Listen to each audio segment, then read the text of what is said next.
kita saksikan dulu yuk. Ada tayangan nih tentang anak-anak yang menolak diberikan uang. Kenapa kira-kira? Ini dia tayangannya.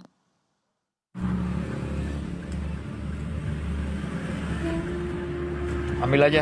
Enggak, ini jualan. Oh, keren dia. Jatuh minumannya. Hebat dia. Harga diri nih Ustadz nih, Masya Allah. Banget, saya tuh lebih uang ke orang yang lagi kerja gitu. Karena bener-bener kayak, aduh Masya Allah banget gitu. Kayaknya tuh, aduh pokoknya Masya Allah deh gitu. Nah Ustadz Maulana, kalau kita pengen ngasih sedekah kita ke seseorang, boleh gak sih misalkan kayak tadi Habib Abdullah bilang, tabungan kita ada 50 juta. 50-50-nya aja kita keluarin langsung buat sedekah hari itu juga gitu kan. Lo kan katanya kalau kita sedekah nggak buat kita miskin, dan janji Allah kan Allah akan melipat gandakan itu gitu. Jadi ya udah harta kita kasih aja semua, boleh atau enggak sih dalam pandangan Islam? Mohon tausiahnya. Baik, makasih banyak Bu Caca, Habib, Masya Allah, tabarakallah, luar biasa. Habib ini mengajarkan banyak teladan tadi. Jadi tidak menolak tapi mengalihkan. Saya catat itu. Masya Allah. Ustazah. Bismillahirrahmanirrahim, Masya Allah, tabarakallah, makasih banyak Islami Tinda. Ya mengangkat sesuatu yang viral ya bahasanya. Viral untuk diangkat di Islam Tinda, lalu kita bahas secara detail lagi, lalu mengarahkan yang lebih baik lagi. Bagaimana itu berbagi? Pertanyaan tadi Bu Caca luar biasa. Berbagi, memberikan, bahkan membantu orang lain dengan semua harta. Boleh gak? Ingat, sedekah yang paling utama adalah sedekah maksimal orang yang tidak punya. Sekali lagi, bersedekah kepada yang tidak punya kata Nabi, tapi ada tapinya. Kita tambah dulu. Dan mulailah dari orang yang kamu tanggung. Sekali lagi, jadi dari orang yang terdekat dulu. Siapa yang kita tanggung? Anak, istri. Jadi bagusnya ke anak istri dulu. Jadi saya senang konsepnya Salman Al-Farisi, sahabat Rasulullah SAW.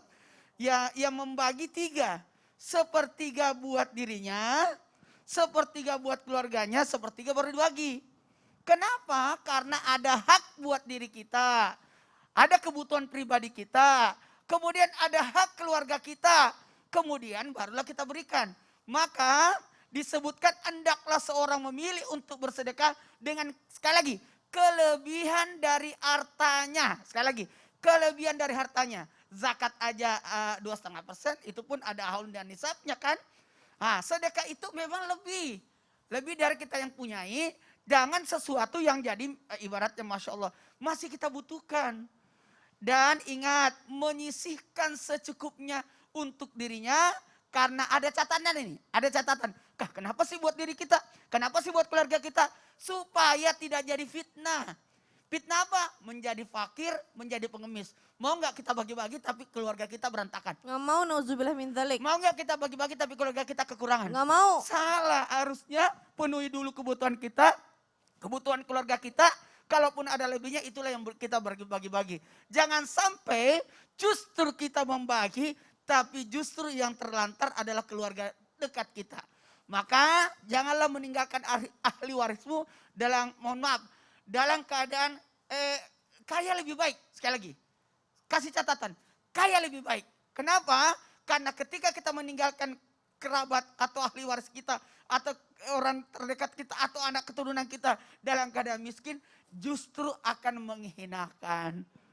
Karena sebenarnya kita berbagi untuk mendapatkan kemuliaan kan, untuk mendapatkan kebaikan kan, untuk mengangkat derajat kan. Justru ketika kita berbagi untuk mengangkat derajat, sementara keluarga kita menurunkan derajat dengan merendahkan dirinya dengan meminta-minta. Karena sungguh tiadalah nafkah yang kau berikan karena mengharap ridha Allah, melainkan engkau akan diberi pahala atasnya. Dan termasuk nafkah yang engkau berikan kepada, maaf saya pinjam kata-kata ini, mulut istrimu. Jadi paling bagus itu adalah suapan suami kepada istri. Masya Allah, Kalau Dada. saya suka nyuapin. Oh suka nyuapin. Kebalik Dada Diko nyuapin saya nggak ya? Dada Diko. Harus, karena itu sedekah yang terbaik adalah suapan suami ke istri. Masya Allah, semoga Mas Diko nonton nih ya. Ya. Jazakallah khair Ustadz Maulana, artinya memang tidak diperkenankan ya kita menghabiskan 100% harta kita untuk sedekah kalau keluarga kita juga masih ada yang memerlukan. Nah.